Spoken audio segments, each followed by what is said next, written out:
Bismillah ar-Rahman ar-Rahim. Welcome back, everybody, to another episode of King of Average Podcast. It's your boy Bibi, along with Malik. All right. Today's topic is the will to win. Funny enough, I'm introducing this topic.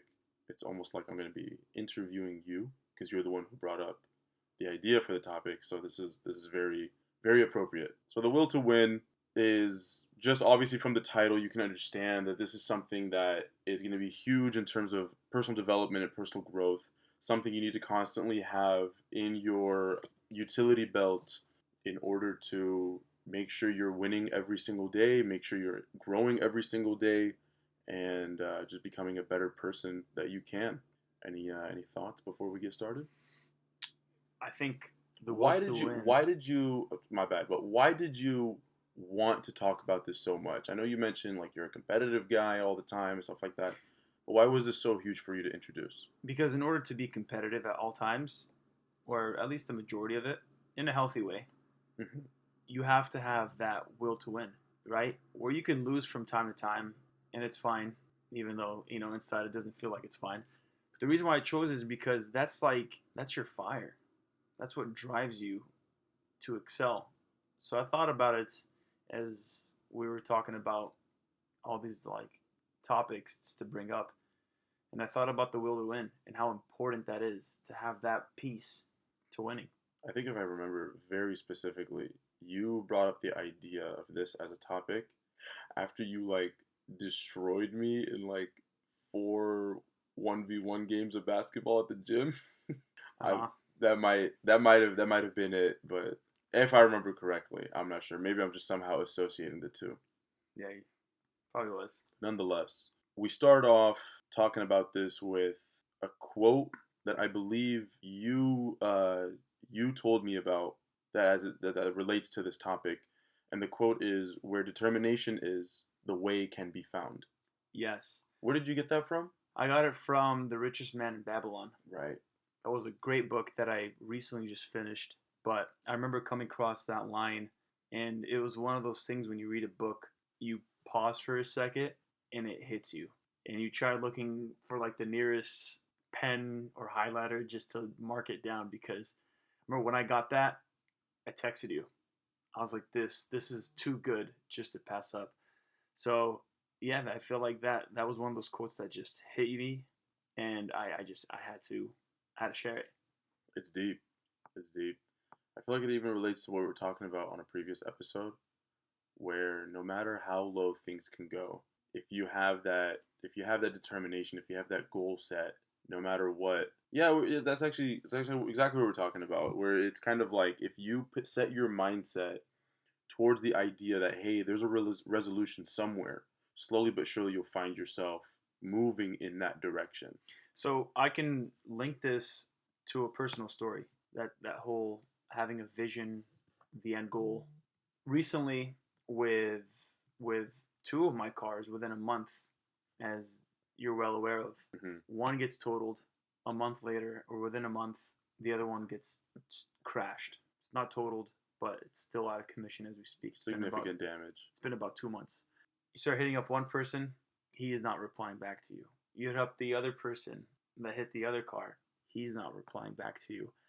Eventually, you find yourself in a very dark space, almost to the point where you feel hopeless, you feel alone, and you kind of get into this huge funk of depression. And I remember sitting back in like the peak of it and thinking to myself, okay, I'm over here, rock bottom if you want to call it.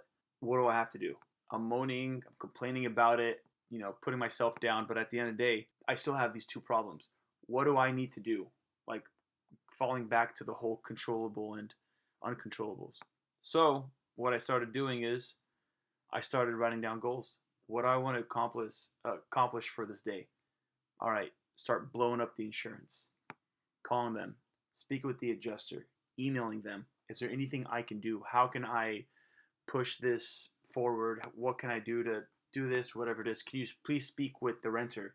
And then I try calling, I email, I text. I'm just doing as much as I possibly can. Little by little, I start feeling better because I start seeing results. I start seeing both claims slowly getting Like they're moving forward from being completely stalemate, not even moving anywhere, to then it progressing to the point where I'm like, I'm still going through it, but I feel way more confident than I did maybe a month ago. So having that vision and just having that will to win, like there's no way I was gonna lose a car that's about $90,000, and then the other car damages are upwards to like, you know what I'm saying? Like this is not money that you could just pull out and then just pay for and be like, oh, that sucked.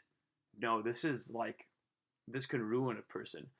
So it was either like a sink or swim moment, and having that burning like, the whole willpower, the whole will to win. I mean, that's what got me through it, and that's what's getting me currently through it as well. I mean, you were going through it as well, right? Yeah. You're definitely going through it, and it sucked. And I remember listening to you talking to me about it, and I'm like, man, I can't relate to this. But if only I was in that position, I would have a feeling. I have some sort of hunch of how you'd feel. Dude, I did not have a clue. Yeah. No clue whatsoever. Because actually going through a situation, it's almost similar, because both of our cars were out of commission. That's a dark spot, man. Yeah. Because you get that fear of finances, man. Yeah. Because every single month, that monthly bill is still due, and our cars are not cheap. So going through it right now, I'm like, oof, I'm sorry you went through that, man. Yeah. But fast forward, here we are. Little by little, we got there, and we're slowly getting there as well. Yeah, it's the finances really is the biggest part, and not to really throw on like a play of words here, but when you're in a situation like this, you're literally paying out of pocket, or you have to sacrifice profits that are being made elsewhere in order to cover these finances that are, from because of these assets that are no longer making you money. You are literally losing. You're literally losing. You gotta know how to turn that into a comeback. You gotta know how to counter it. You gotta know how to, hey, if I'm gonna win, I have to find the determination. I have to find the way. I have to figure something out. And it's good that you wrote down almost like a game plan. It can relate to any sport, really. If a team's down 20 points, the coach calls a timeout, brings out the drawing board, and says, hey, he starts drawing out. This is literally what we need to do. You can visually see it. It becomes something tangible that you can apply. Slowly but surely, like you said, you see that things are getting resolved. And almost because you see the light at the end of the tunnel, you feel the relief even if you're still in the middle of it. Even if it's like, hey, you know what? Insurance is probably not going to pay out the situation until like another 2 or 3 months. But the fact that I know that there's a light at the end of the tunnel, I can be comfortable now. And I can have that sigh of relief, take the stress off my shoulders. And I know, you know what? Let me go through this valley just a little bit longer, but I know I'm going to be on the upside soon. So do me a favor and remind everyone about that quote one more time, if you could just say it. Where determination is, the way can be found. That's exactly it. It's huge. We're determined to achieve a certain goal, to find that light. God, if there's no light, we're going to make that light happen. Finding that light those two situations can be, at the end of the day, it's a lesson. Life is going to be dark. Life is going to put you down. Life is going to put you in very awkward, stressful, anxiety-filled situations. But having a positive mindset, having a goal of here's I want to say exactly what you need to do. No one could possibly, I can't be over here and be like, I know exactly what I need to do, but gotta figure it out. Let me try to figure it out. And you know what? You put your intentions to something, God will help you. And little by little, you will figure it out. You will find the way. And if there's no light, damn it, you're going to make that light happen. And this is the biggest learning situation that I got out of this. And at the end, you will win. That's all it is, man. And what you brought up was important. Just because, like, yeah, necessarily you may not be fully there to the dub, but how far you've came from the darkness, from rock bottom to be where you're at right now is a journey. And that journey, it gives you a lot of confidence in yourself, where maybe a month ago I had zero confidence in that situation. And I was dragging my feet. I didn't feel like getting out of bed. I didn't feel like doing much. I wasn't myself till you just got to snap out of it. One day you get up and you're like, okay, I already complained. I already moaned. I already did this, whatever it is. But there was no solution in that. There's no solution. Let me get my ass up out of bed and try to make something happen out of nothing. Find that solution. Find that solution. And that is why I was really just on it, just to like, on all of us, just to bring up this topic, the will to win. Mm-hmm. Because that will, that fire will light up any darkness, right? That's the darkness. If you can't see outside, you have that darkness that's burning inside of you, that will guide you. At least you have that will, that determination. The rest will follow. The results will follow. But it's what's in you first. And that's a big turning moment in a person's life. Yeah, it doesn't even only relate to topics that, are down and depressing and whatnot. Because the will to win really, when I think of the will to win, the first thing I think of is like someone like Michael Jordan, and I feel like it's very, very cliche, but the fact of the matter is, maybe it was all for the sake of his pride and his ego, but the reality of the situation is there's a takeaway. He had the will to win, and he focused so hard on improving himself. He focused so hard on learning other people's weaknesses. He focused so hard on not just making basketball physical, but a mental game as well. He focused so hard on so many different aspects, all because he had this determination to be on top.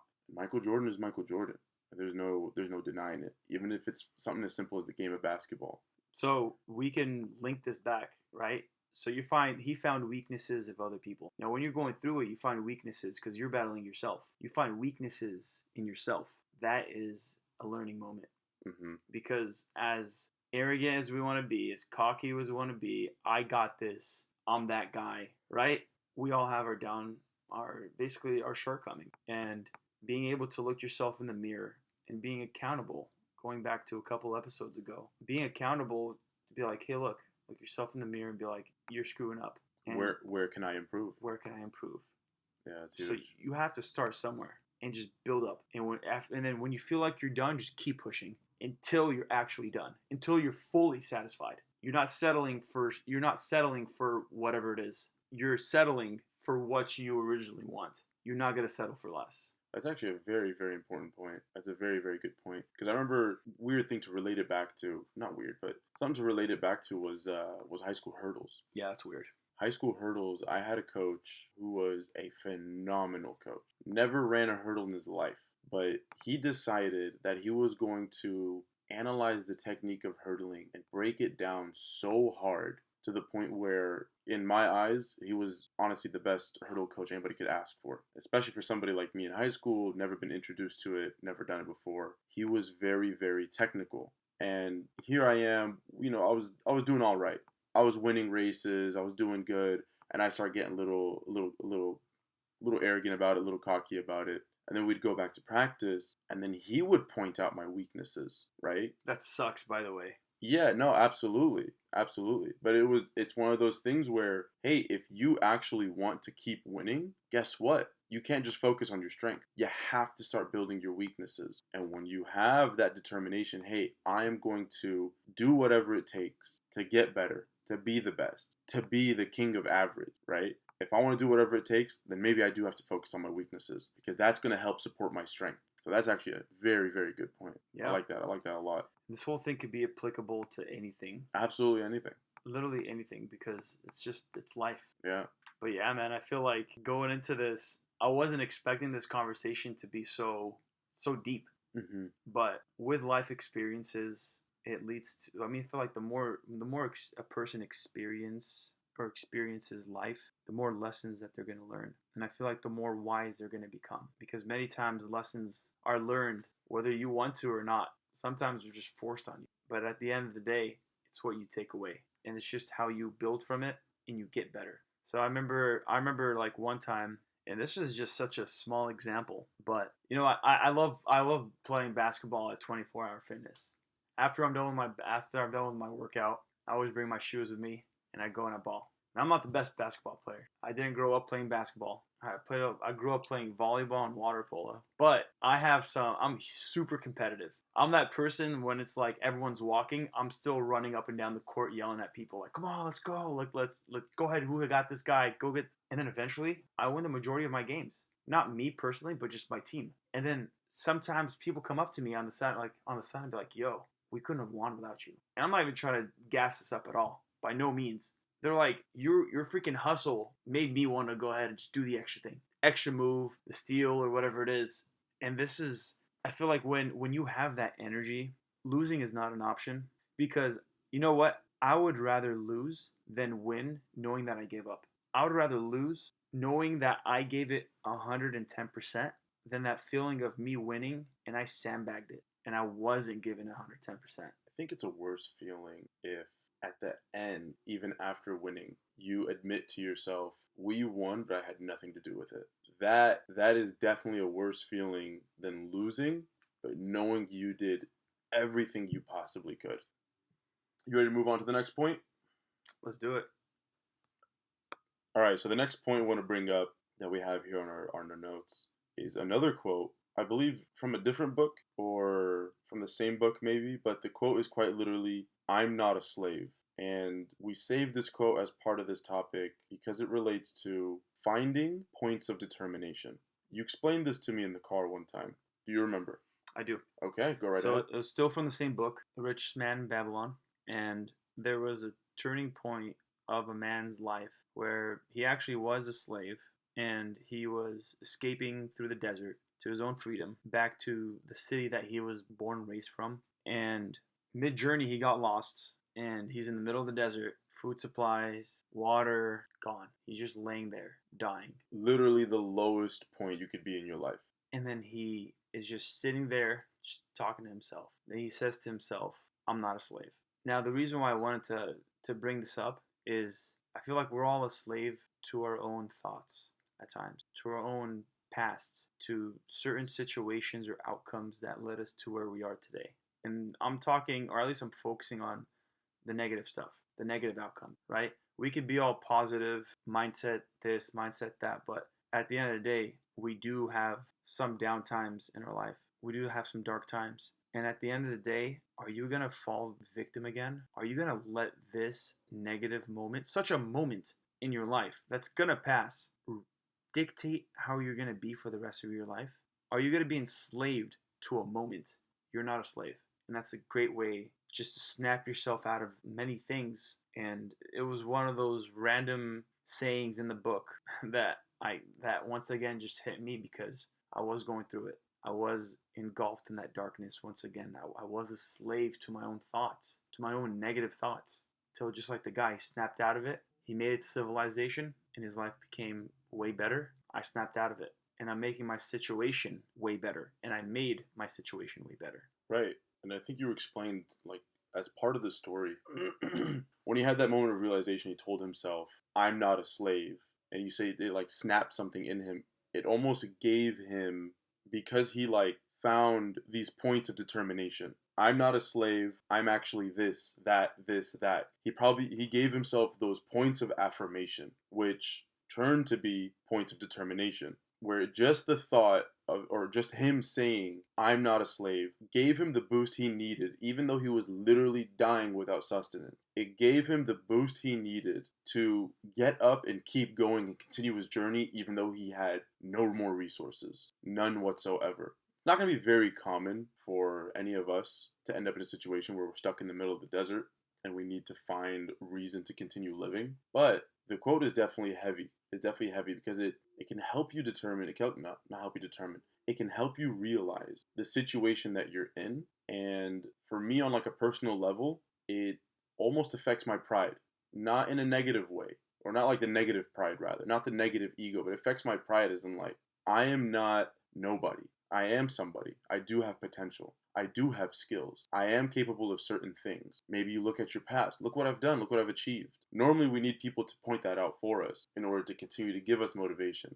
Then we're like, okay, yeah, quit gassing me up. All right, I've done a thing or two. But now have that conversation with yourself. Look what I've achieved. And better yet, what's my potential? Give yourself those points of determination so that no matter what situation you're in, it motivates you to get up and keep pushing forward.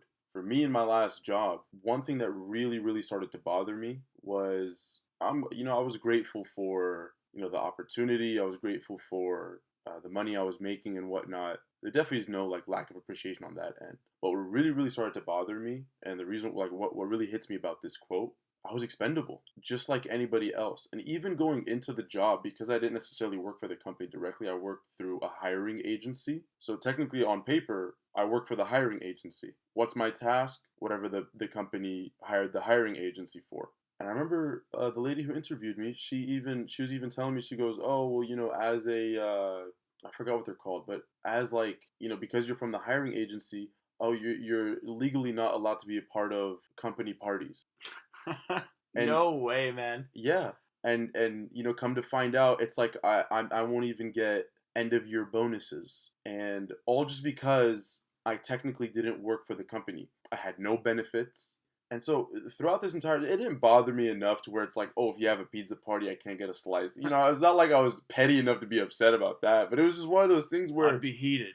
it was one of those things where I was just like y'all really like you have to categorize people in a certain way to where we're forced to be treated differently. And then you realize as you're working this job how expendable you are once again. And I was this isn't an opportunity for me that's going to help me grow. This is an opportunity for me right now to get a little bit of money on the side and go build something else. And that's why leaving that job or getting fired from that job straight up, it was such a relieving moment. It was such a relieving moment because I was like, you know what? I am not a slave.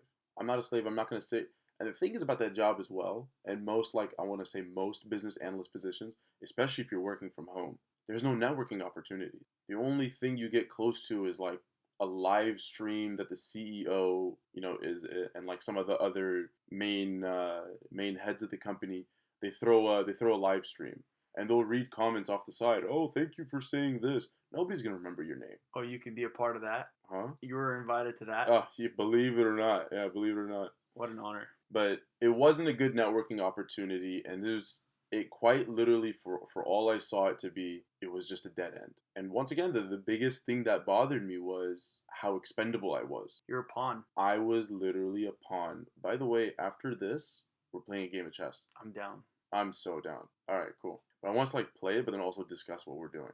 Yeah. Yeah, either before or after, we'll see what happens. Right. So the situation that you might be in, by all means, if you're happy with it, if they're treating you well, don't necessarily sit there and undermine it and say, oh, but my potential is bigger. Even if it is, don't undermine your situation. But if you're in a situation where you where you genuinely are miserable and you feel like, hey, I'm not getting the treatment that I deserve, you know what? Maybe you should have that conversation with yourself. Tell yourself, I'm not a slave. I'm not a slave. My potential is much greater than what they have to offer, than what they are giving me currently. That will give you the energy. That will help you find the points of determination for you to become a winner. So there's actually a quote by Mr. Wonderful himself, Kevin O'Leary, right? The guy from Shark Tank. You know the guy? Lebanese guy, yeah. The guy's really cool. So he basically talked about the whole salary part. Hmm. And he said, and I quote, a salary is the drug they give you to forget your dreams. Deep. And as you're going through that, I felt it too. Because I think we were both in similar situations. We both hated our jobs. We both didn't feel fulfilled. We just clocked in, did Took a the nap. absolutely, did the absolute bare minimum. I'm just so surprised. But at the end of the day, we knew that this was going to be very short term. Mhm. And thank God we set ourselves up with side hustles in order for us not to fully rely on a 9 to 5 job. And that's why many times in the past when I would, accept jobs, I would give it, just because I want to win. I'd give it my all at times. But I always had that thought of, if I was to quit tomorrow, I'll be good. Bills will be paid and I'll be happy. And that feeling of not being unchained, because some people, the second they lose their job, they're in trouble because that's all they have. They don't have side hustles. They don't have other opportunities, or they don't have other, I wouldn't say opportunities, but they wouldn't have any others, streams of income Something to fall back on. in order for them to supplement their lifestyle. So being fully reliant on a 9 to 5 job is something I definitely advise not to do. If you're going to do the whole corporate life, all power to you. By no means am I talking bad on it. Provides benefits, provides a 401k, provides this, it provides that. But hustle. do other things, that you're passionate about. There's so many times where people work their job and on the side they build a consulting company, or they build a clothing brand, or they build some sort of Amazon shop or whatever it is, but they are very passionate. A hobby becomes a lifestyle. That lifestyle becomes their main life, right? That main source of income, because they're passionate about it. You weren't passionate about being a business analyst for, a company. I wasn't passionate about being, going up to these medical spas where they inject people with freaking Botox, and they're turning these beautiful women into the girls that we despise. These fake wannabe Barbie dolls that look like fish. And I'm there like, yeah, you should definitely do this. I'm freaking lying to myself. And that's what I really did not like about my position. But thank God for side hustles. Thank God for having that fallback plan, because it takes you a long way. Being fully reliant on something has its positives, but I feel like it has more negatives. It's like taking it to like a relationship point. They say, if you don't love yourself, then no one will. Now, if you base your value and your love and your self-value on someone else, and you're fully reliant on someone else, you're in for a lot of trouble. That heartbreak or that manipulation or whatever it is that's going to happen, that's going to hurt. And that is when things go south. And you can't do nothing about it, because your whole life relies on that one person. They know it. Loving yourself will take you far in life. Loving yourself will take you out of dark places, giving you determination, giving you confidence. And in return, when other people know that you have a lot of value and you acknowledge the value that you have in yourself, then other people just would admire it. It's not to the point where this can turn negative, to the point where you're just some arrogant person that's walking around like, I'm better than everyone over here. Screw that person. But you have to have some sort of determination. You have to have some sort of vision of who you are and who you want to be eventually. Yeah, and to connect it back, that was actually a very good point. Because when you have total reliance on someone or something or a job, you're a slave to that thing. They become your owner. They become your owner. They become the single thing that tells you what to do, when to get up, when to go to sleep, what to eat. Everything becomes controlled and limited. So you literally become a slave to it. You ready for the next point? Let's do it. So the next point is understanding confident versus arrogant. Confident versus arrogant. Now, when it comes down to the will to win and how this relates to it, confident versus arrogant is there's a huge difference between the two. Typically, it's an attitude thing. What are your thoughts on it? I feel like it's situational, because the only time, or one of the few times, that being arrogant is actually positive is when you're the only person that believes in yourself, in meaning that you're almost naive, and everyone's like, what the heck is wrong with you? You don't see what's going on. But that arrogance, that confidence, well, I'm not gonna say so. That's what I wanted to challenge you a little bit, actually, after you said that. The arrogance would be like, no, you don't see it. Mm-hmm. You don't see what I'm seeing. You don't have my vision. I think that is one of the few points that I can ever think about, that's positive for a person being arrogant. Mm-hmm. But for the most part, when it comes down to confident versus arrogant, like I said, I feel like it's more of an attitude thing, where being confident could sound arrogant somewhere along the lines of, hey, I'm the best and I'm going to be the best, where arrogance could sound a little bit more like, hey, you're trash and I'm better than you. So that's where, like I said, I feel like it's more of an attitude thing. And understanding the difference, yeah, of course it's important, mainly because typically arrogance becomes almost, I would say, addictive. And you might end up in a situation where you dig yourself into a hole that you might not get yourself out of. Next thing you know, you've lost all your friends. Next thing you know, you've sold the family business, right? You've gambled away absolutely everything. And it's not until you absolutely hit rock bottom until you realize, oh snap, maybe I did something wrong there. Where confidence still opens up the door for growth. It still opens up the door, because you can say, hey, I'm going to one day be the best. I'm determined to get better. You say that with confidence. If you do it with confidence, it's gonna happen. But when you acknowledge it that way, and you take arrogance out of the picture, like I said, you still open up the door for growth. You still open up the door for learning, and you find ways to actually improve rather than just automatically assuming you are as good as it gets. Because that sounds more arrogant. Something I can't stand, and I was thinking about it this whole time when you're talking about arrogance versus confidence, are the wannabe alphas out there. You know who you are. You're gonna edit this part out? You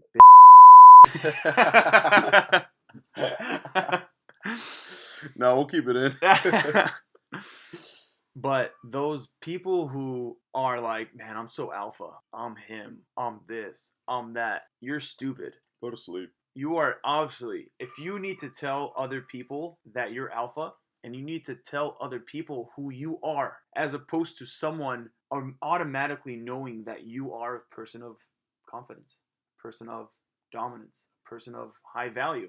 You don't need to explain yourself if you are. So you're just trying to feed them a false image of yourself out of pure arrogance, out of pure ego. It's all in the attitude. And honestly, those are the people that are the most self-conscious. That at the end of the day, when they're all by themselves, they look themselves in the mirror and they're not happy. Those people are not fulfilled. Those people are the most emotional, the most sensitive. They need to bring other people down, or they need to fool people into thinking that there's something that they really believe that they're not deep inside. But this whole thing of being arrogant, I know a couple of minutes ago I talked about the very, very small time of it being positive, which could still be debatable. But this false confidence, this false, high value, alpha, blah, blah, blah. If you seek value off worldly possessions, if you feel like a brand new BMW is going to make your life better, if you feel like a brand new Gucci belt is going to make you more loved amongst other people,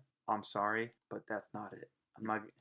You played yourself. You played yourself, and no one cares. So let's go through some examples, because mindset is affected a lot by how we say things, how our intentions are displayed. So what are some good examples of something to say where you want to be confident and not arrogant? Take it away, BB.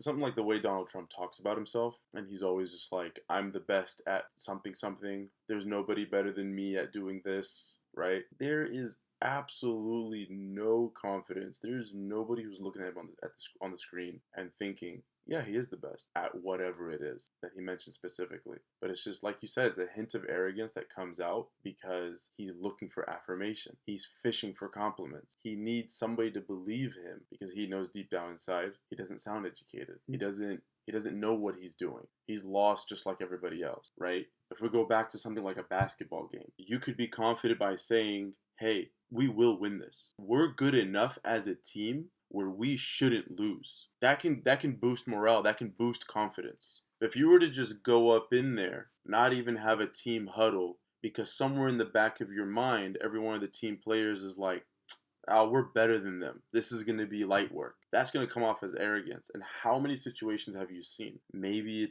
you've seen it in a movie, but how many situations have you seen even in real life to where a team who legit just thought they were better and they decided to take no time to prepare. They decided to take no effort into coming together as a team. And because the other team put in the effort, they won. I feel like confidence versus arrogance. When a person's confident, they don't need to speak. I like that a lot. People just know.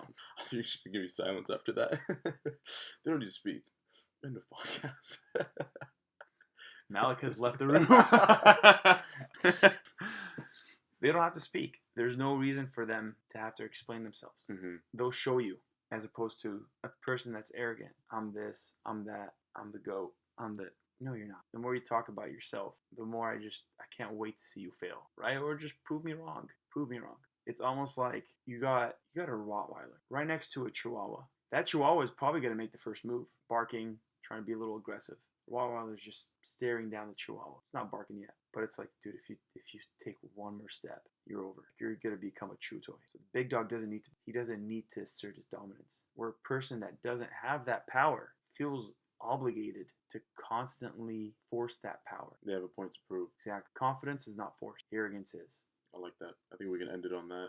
Okay, so the next point for this topic is sense of urgency, and as it relates to the will to win. And we put a side point on it, prioritize. Having a sense of urgency is, I feel like it's the difference between getting something accomplished and getting something accomplished years later. Having a sense of urgency, they teach you that in sales. You have to give a person a sense of urgency. Why do they need to buy today? Why do they need to sign on this dotted line? Where if you just have no sense of urgency, there's no goal, you're just lost. Such a simple task is gonna take forever, or it may not ever be completed. Man, the best example that I could think of right now is Tunis or like the Middle East. When was the last time you've been to the Middle East or any part of the Middle East? 2018. Cool. So last time I went to Tunis was a year later, right? Was 2019 for my cousin's wedding. If you go to Tunis, it's a beautiful country, but man, you get to drive through and there's houses that have been there that are still in bricks. Same place,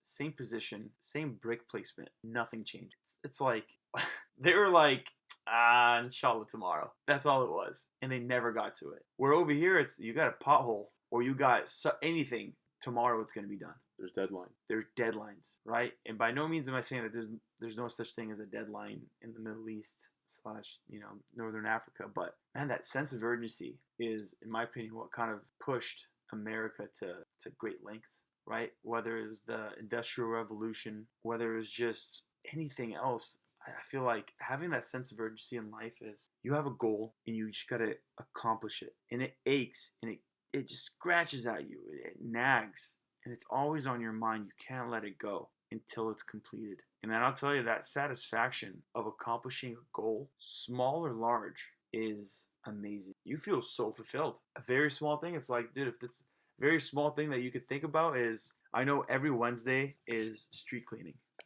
We have a decent amount of work vans that's parked outside the house. Something so small, and I've done it week by week by week. Just being able to accomplish small goals is fulfilling. I know it sounds like okay, dude. I mean, if you don't do it, you're gonna get a ticket. But having some sort of like dub for that day, taking your dubs and just progressing into your attitude, your mindset, and everything else. Yeah, the sense of urgency. Whenever I think of literally the word or the phrase "sense of urgency," especially as it relates to winning, I automatically think of the constant stories you hear about how our parents' generation, when they first came to the state, right? Older generations the immigrants come into this country. They got multiple kids back home, right? And they got absolutely nothing in their pockets, and they don't even speak English. Sink or swim.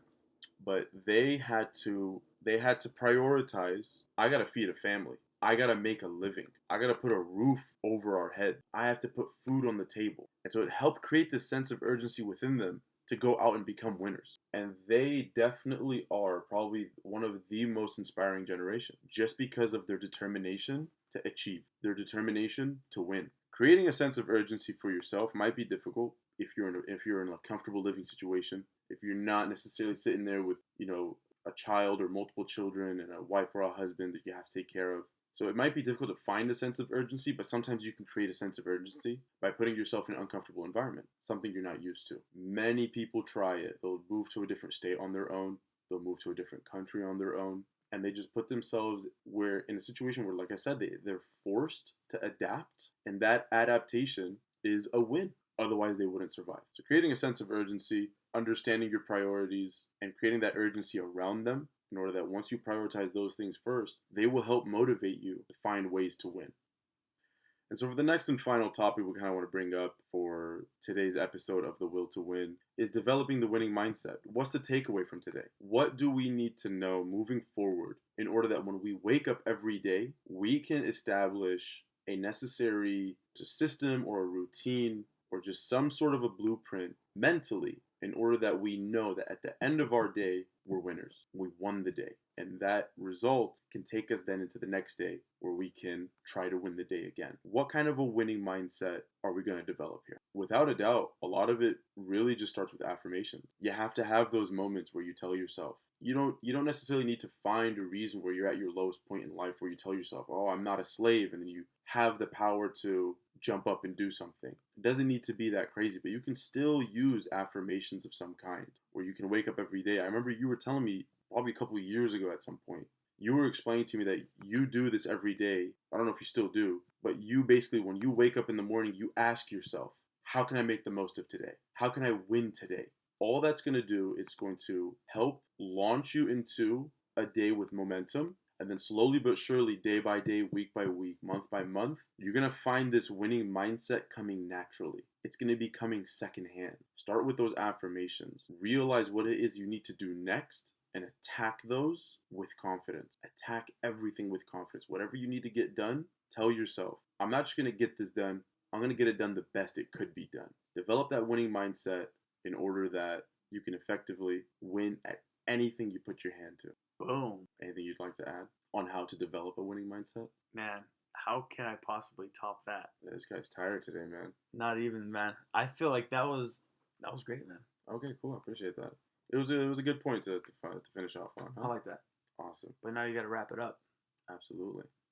Okay, and with that being said, this has been episode 5 of the King of Average podcast, where we help you develop the will to win. It's been your boy Mustafa, Your boy Medic. and we'll catch you in the next one.